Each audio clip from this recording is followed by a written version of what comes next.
Print culture revolution में एक important topic है प्रिंट कम्स टू इंडिया। तो इसमें हम देखते हैं कि एक्चुअल में हुआ क्या था।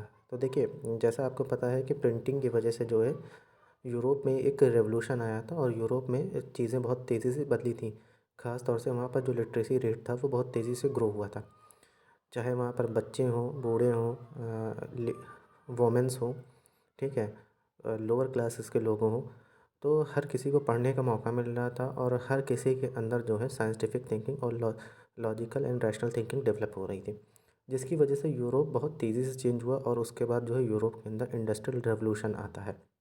लेकिन प्रिंट के इंडिया में आने से क्या असर हुआ तो उसके बारे में है। तो देखिए, सबसे पहले पॉइंट तो यहाँ पर ये ध्यान में रखना है कि जो प्रिंटिंग प्रेस है इंडिया में वो पोर्टुगीज़ लेकर आए थे।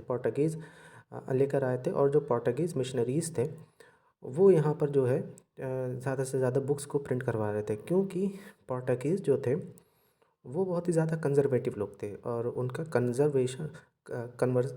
कन्वर्ज़न में बहुत ज़्यादा बिलीफ रहता था, यानी लोकल लोगों को ज़्यादा से ज़्यादा कन्वर्ज़न करवाते थे। तो ऐसे में क्या हुआ था कि देखिए, यहाँ पर है कि मिड 16 सेंचुरी में एक पर्सन थे, जीसस प्रीस्ट। तो उन्होंने जो है कोंकणी लैंग्वेज को सीखा था और 50 से ज़्यादा बुक्स को जो है उन्होंने जो है कन्नड़ा लैंग्वेज में ट्रांसलेट करवाया था। फिर उसके बाद कैथोलिक प्रीस्ट आते हैं और जो कि फर्स्ट तमिल बुक को 1579 में प्रिंट करवाते हैं कोचिन में। और इसके बाद इन्होंने ही जो है फर्स्ट मलयालम बुक को 1713 में प्रिंट करवाया। फिर 1710 में डच आते हैं, डच प्रोटेस्टेंट मिशनरीज आते हैं और 32 तमिल तमिल बुक्स को ये प्रिंट करवा रहे हैं। ठीक, क्यों ये ऐसा क्यों करवा रहे हैं कि जो लोकल लैंग्वेजेस, जो हमारी जो वर्नाकुलर बुक्स हैं उसको क्यों प्रिंट करवा रहे हैं, क्योंकि इनको एक यहाँ पर रूल भी करना था। तो रूल करने के लिए सबसे इम्पोर्टेंट चीज़ क्या है कि आपको जो है वर्नाकुलर चीज़ें जो है पता होनी चाहिए, यानी लोकल लैंग्वेजेस और सब कुछ आना चाहिए। तो इसी वजह से ये लोकल किताबों को जो है लगातार प्रिंट करवा रहे थे।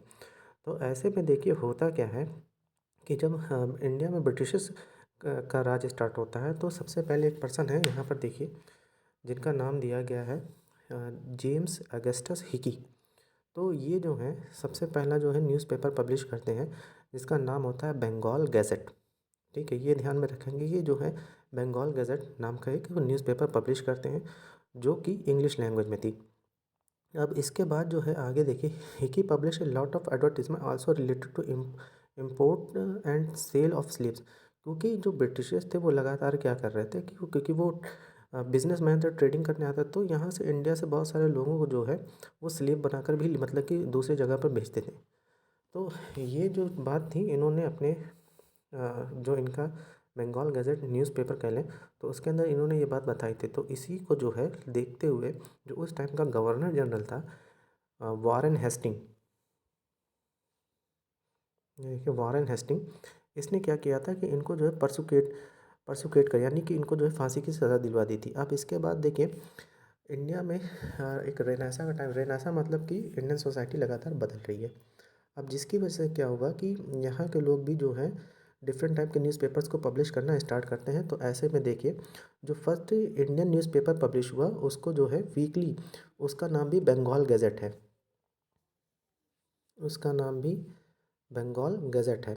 और इसको जो है पब्लिशर जो हैं इसके, ये बाल गंगाधर भट्टाचार्य हैं इसके पब्लिशर। ठीक है, अब आगे देखते हैं कि क्या होता है।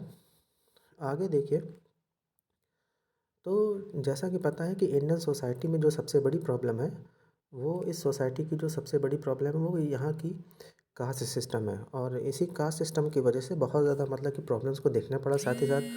वुमेंस की कंडीशन भी साथ ही साथ जो था वुमेंस की कंडीशन भी अच्छी नहीं थी। तो क्योंकि वुमेंस को जो है बहुत ज़्यादा इन्फीरियर समझा जाता था और उनको जो है किसी चीज़ का राइट्स नहीं दिया जाता था। तो इसी को देखते हुए कि हमारे कुछ सोशल रिफॉर्मर्स सामने आते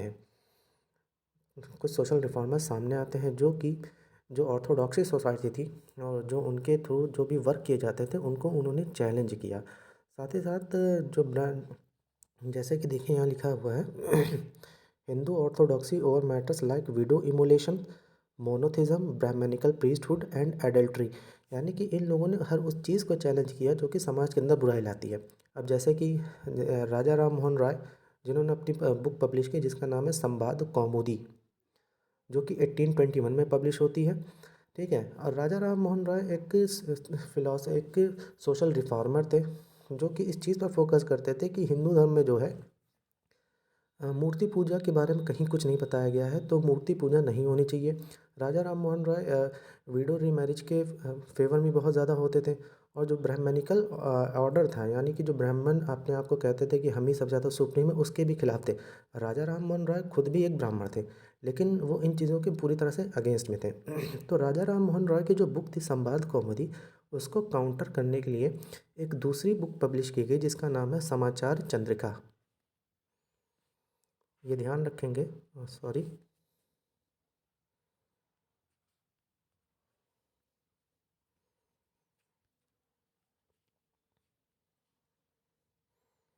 ये देखिए यहाँ पर लिखा है समाचार चंद्रिका। तो ये क्या था, ये राजा राम मोहन रॉय की जो बुक थी संवाद कौमुदी, उसको काउंटर करने के लिए, यानी कि उसको रोकने के लिए बुक ऑर्थोडॉक्स हिंदू सोसाइटी ने इसको लिखा था। फिर उसके बाद देखिए कि एक दूसरी बुक पब्लिश की जाती है 1822 में, जो कि पर्शियन न्यूज़पेपर था, जिसका नाम है जामे जहांनामा। जामे जहांनामा, जो नोट्स मैंने आपको प्रोवाइड किया है उसके अंदर ऑलरेडी ये सारी चीज़ें मौजूद है, आपको सिर्फ ये लेक्चर ध्यान से सुनना है। जामे जहांनामा और साथ ही साथ उसी का शम्सुल अखबार, ये दोनों न्यूज़पेपर पर्शियन न्यूज़पेपर हैं, जो कि 1822 में पब्लिश किए गए थे। और उसी के साथ एक गुजराती न्यूज़पेपर जिसका नाम है बॉम्बे समाचार, ये भी पब्लिश किया गया था। अब उसके बाद देखिए क्योंकि सिर्फ ऐसा ही नहीं था कि हिंदू सोसाइटी के अंदर मतलब की प्रॉब्लम्स थी, जो मुस्लिम्स थे उनके अंदर भी बहुत ज़्यादा मतलब की प्रॉब्लम्स थी। और क्योंकि मुस्लिम्स के अंदर भी मतलब कि कास्ट सिस्टम डेवलप हो चुका था, ठीक है। तो इसके अंदर भी बहुत सारे प्रॉब्लम्स मतलब कि क्रिएट हो चुकी थी। तो जैसे लिखा है in India, in North India the उलमा fear that the colonial rule would encourage conversion change the Muslim personal law and that would lead to the collapse of Muslim dynasty.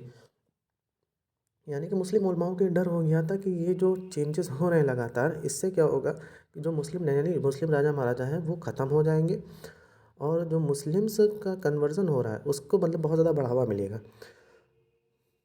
और इसके लिए जो है इन्होंने अलग अलग बुक्स वगैरह पब्लिश करना स्टार्ट किया था। तो जैसा कि फोर्थ पॉइंट पे देखिए, देवबंद सेमिनारी फाउंडेड किया गया था 1867। देवबंद कहाँ पर है, एक्चुअल में ये हमारा सहारनपुर एक डिस्ट्रिक्ट है, उसी के पास एक जगह है देवबंद। तो वहाँ से जो है फतवा पब्लिश किया गया। फतवा क्या होता है कि मुस्लिम्स में एक जो मौलाना होते हैं, तो वो एक फतवा यानी कि एक डायलॉग पब्लिश करते हैं कि जिसको हर मुस्लिम को ये कहा जाता है कि मानना चाहिए। ठीक है, अब मानता वगैरह कोई नहीं, ऐसा कुछ भी नहीं है आज के टाइम में। ठीक, लेकिन देखो प्रिंट की वजह से क्या हो रहा है, 6 पॉइंट देखिए, encourage the reading of religious text among Hindus usually in the vernacular languages. ठीक है, तो जो हिंदू प्रिंटिंग की वजह से क्या हुआ, लोगों के अंदर एक क्यूरोसिटी डेवलप हुई, तो जिससे हम पढ़े लिखें आगे बढ़ें। ठीक, और जैसा कि लिखा हुआ encourage the reading of religious text, जो रिलीजियस किताबों थी हिंदुओं की, उनके अंदर बहुत ज़्यादा क्यूरोसिटी डेवलप हुई, खासतौर से वर्नाकुलर यानी अपनी देसी लैंग्वेज में हम जो है अपनी धार्मिक किताबों को पढ़ें। और इसी के लिए जो है देखते हुए the first edition of Ramcharitmanas of Tulsidas come out from Calcutta in 1810। तो जो रामचरितमानस लिखी गई थी उसका जो फर्स्ट एडिशन प्रिंट होकर आया वो 1810 में आया। फिर उसके बाद जो है 1880 में नवल किशोर प्रेस इस्टेब्लिश हुआ। ठीक है, Lucknow and the Shri Venkateshwar press in Bombay में पब्लिश हुआ। न्यूमरस इन लोगों ने जो है बहुत सारे रिलीजियस बुक्स वगैरह को जो है वर्नाकुलर लैंग्वेजेस में जो है पब्लिश करना स्टार्ट किया।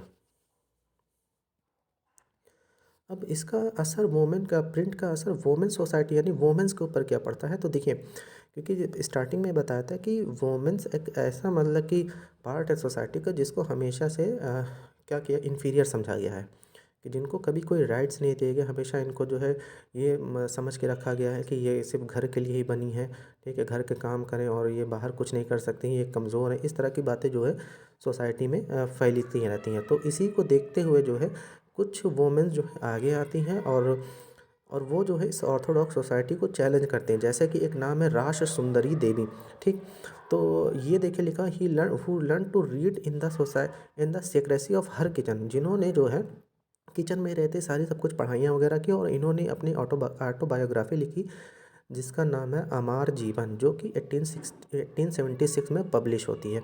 ठीक है। उसके बाद जो है मुस्लिम्स में जैसे नाम आता है बेगम रुकैया हुसैन का, ठीक। Said that the basic trend of Islam gave Muslim women an equal right to education as men. Rukaiya Hussain का ये कहना था कि जिस तरह से मुस्लिम मेंस को ये राइट, इस्लाम जो है इक्वालिटी का रिलीजन है, जो कि मेन हो चाहे वोमेन, हर किसी को इक्वल राइट प्रोवाइड करता है। तो रुकैया हुसैन का यही कहना था कि चाहे मेन हो चाहे वोमेन, दोनों को एजुकेशन का इक्वल राइट है।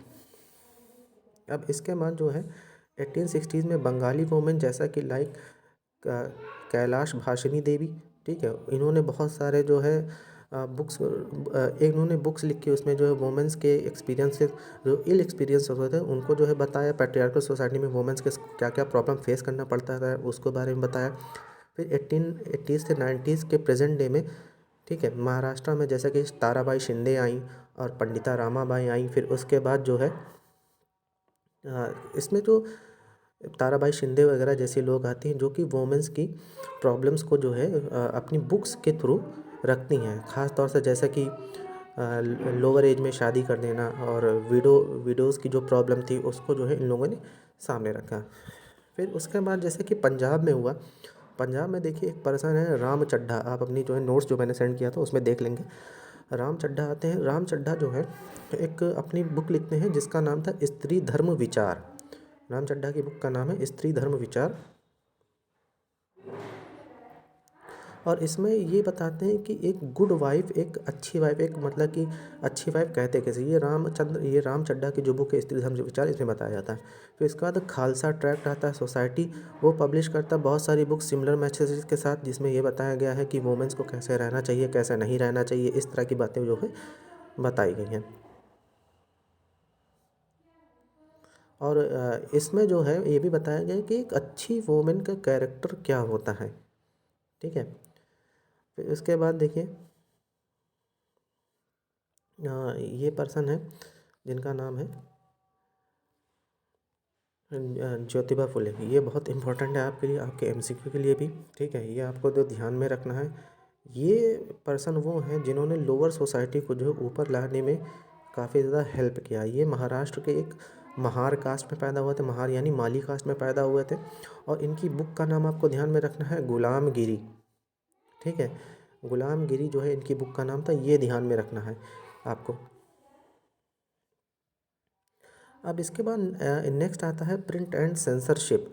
तो अच्छा हाँ, गुलामगिरी हो गया। फिर इसके बाद देखिए यहाँ पर जो ये टाइम पीरियड है, ये बहुत सारे सोशल रिफॉर्मर्स आता है, जैसे कि डॉक्टर भीमराव अम्बेडकर आते हैं, ईवी रामास्वामी नायकर आते हैं, जो कि कास्ट सिस्टम इंडिया में चल रहा था उसको, उस मुद्दे को जो है ऊपर ये उठाते हैं।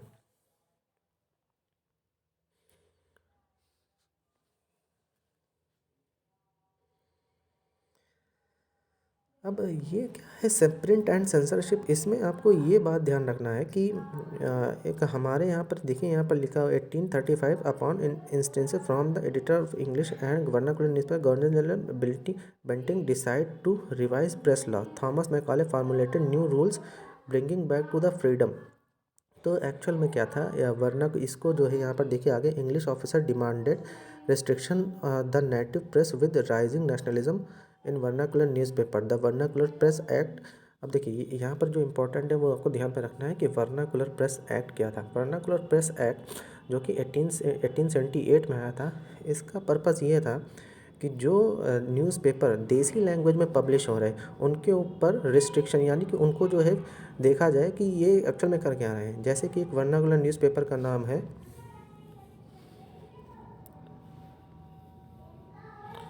ABP, जिसका फुल फॉर्म है अमृता बाज़ार पत्रिका, ठीक है, अमृता बाज़ार पत्रिका, ये इसका फुल फॉर्म है। तो एक्चुअल में हुआ क्या था, क्योंकि प्रिंट की वजह से क्या हुआ था कि बहुत सारे न्यूज़पेपर्स वगैरह भी पब्लिश हो रहे थे हमारे यहाँ, और जो ब्रिटिशर्स यहाँ इंडिया में किस तरह के काम कर रहे हैं, कितना ज़्यादा एक्सप्लॉयटेशन हमारा कर रहे हैं, उसके बारे में लोग लगातार पब्लिश कर रहे हैं। तो ऐसे में ब्रिटिश को बहुत ज़्यादा प्रॉब्लम फेस करना पड़ा। तो इन्होंने जो है 1878 में वर्नाकुलर प्रेस एक्ट पास किया। इसमें ये था कि अगर कोई भी न्यूज़पेपर जो पब्लिश हो रहा है यानी प्रिंट हो रहा है, वो सबसे पहले क्या होगा कि उस एरिया के डिस्ट्रिक्ट मजिस्ट्रेट के पास जाएगा, डिस्ट्रिक्ट मजिस्ट्रेट उस न्यूज़पेपर को पढ़ेगा, अगर उसको लगता है कि इसके अंदर कोई इसी तरह की कोई प्रॉब्लम नहीं है जिससे ब्रिटिश एम्पायर को किसी तरह कोई हार्म पहुंच रहा है या नुकसान हो रहा है, तो वो उस न्यूज़पेपर को जो है आगे फॉरवर्ड करेगा, ठीक है आप पब्लिश करिए। अगर उसको लगता है कि इस न्यूज़पेपर की वजह से ब्रिटिश एम्पायर को कोई खतरा डेवलप हो रहा है तो उसको बैन कर देगा। ये था आपका जो है वर्नाकुलर प्रेस एक्ट। ठीक है। अच्छा, एक पर्सन यहाँ पर है, देखिए थॉमस मैकॉले नाम आया। तो थॉमस मैकॉले ये वो पर्सन है जिसने इंडिया में एजुकेशन सिस्टम को डेवलप किया था, और ये वही पर्सन है जिसने ये कहा था कि हम इंडिया में ऐसे लोगों को डेवलप करना चाहते हैं जो बाय द कलर इंडियंस हों लेकिन बाय द हार्ट ये ब्रिटिश हो जाए। ठीक है, तो ये ना हमें अंग्रेज़ बनाकर छोड़ रहे थे, ना ही हमें इंडियंस बनाकर छोड़ रहे थे। और इसके बाद देखिए जो सबसे इम्पोर्टेंट चीज़ आपको ध्यान में रखी है वो ये ध्यान में रखना है, बाल गंगाधर तिलक, जो कि देखिए लिखा हुआ है imprisoned in 1908 because he wrote about deportation of Punjab revolutionaries in 1907 in his newspaper Kesari, क्योंकि इनके न्यूज़पेपर का नाम है केसरी। बस आपको ये ध्यान रखना है, बाल गंगाधर के न्यूज़पेपर का क्या नाम है, केसरी। ठीक है। ये जो चैप्टर है आपका मेनली एमसीक्यू बेस्ड चैप्टर है, ज़्यादातर जो भी क्वेश्चन इसमें बनेंगे वो ज़्यादातर एमसीक्यू बेस्ड बनेंगे, ये मेरा पर्सनल एनालिसिस है अभी तक का। ठीक है, अभी तक का 3 साल की जो मेरा टीचिंग एक्सपीरियंस वो यही कहता है कि इस चैप्टर से एमसीक्यू का क्वेश्चन बनेगा। अगर कोई क्वेश्चन आपका मान लीजिए कि आ जाता है तो ज़्यादा से ज़्यादा ये क्वेश्चन आएगा कि प्रिंट का जो है वुमेंस की सोसाइटी, वुमेंस के ऊपर क्या असर पड़ा, इस इंडियन सोसाइटी के ऊपर क्या असर पड़ा, या फिर यूरोप में कैसा रेवोल्यूशन आया। तो बहुत सारे नाम जैसे कि आपके, जैसे कि मान लीजिए वुमेंस रिफॉर्म क्या है, तो राज सुंदरी देवी, रुकैया सखावत हुसैन, और क्या फिर उसके बाद जो है ताराबाई शिंदे वगैरह का आप नाम लिखिए। फिर उसके अंदर वोमेंस की को क्या क्या जो है प्रॉब्लम फेस करना पड़ रहा था ऑर्थोडॉक्स सोसाइटी में, उसके बारे में लिखिए। फिर किस तरह से इन्होंने अपने बुक्स की मीडियम से सोसाइटी को जो चेंज किया, और वोमेंस की कंडीशन इम्प्रूव करने के लिए दूसरे लोग जैसे सामने आए, जैसे कि राजा राम मोहन रॉय हो गए और दूसरे लोग सामने आता है। तो इस तरह से चीज़ों को आप मैनेज कर सकते हैं, इसमें कोई बहुत बड़ी प्रॉब्लम वाली बात नहीं है। Thank you.